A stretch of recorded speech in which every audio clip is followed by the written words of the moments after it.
Salam əziz izləyicilər. Bugün sizə nənələrimizin bişirdiyi o ləzzətli kartof qızartmasını necə hazırladığımı göstərəcəm. Amma bu dəfə adi yox, qədimi, köhnə bir tavada. Əvvəlcə kartofları gətirib yaxşıca yuyuruq. Yuduqdan sonra isə soyub doğrayırıq. Doğradıqdan sonra mütləq süzgəcə yığırıq ki, artıq suyu tam süzülsün. Kartofun yağda yapışmaması və xırt-xırt alınmasının əsas sirri elə budur. Üzərində qətiyyən su qalmamalıdır.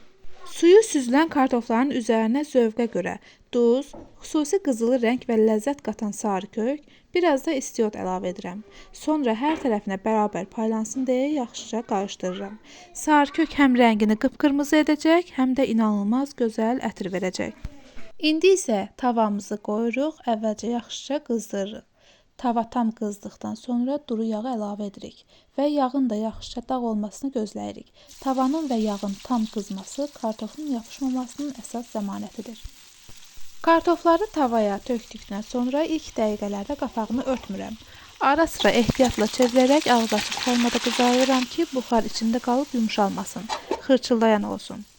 Görürsünüz, artıq yavaş-yavaş o xüsusi qızılı rəngini almağa başlayır. Ən sonda isə qapağını örtüb bir neçə dəqiqə də belə bişirirəm ki, içi də pambıq kimi yumşaq qalsın.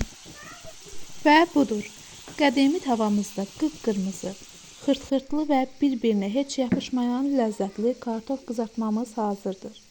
İçi pambıq kimi, üstü isə tam istədiyimiz kimi xırçıldayan alındı. Bu üsulla hazırlasanız nəticədən çox razı qalacaqsınız.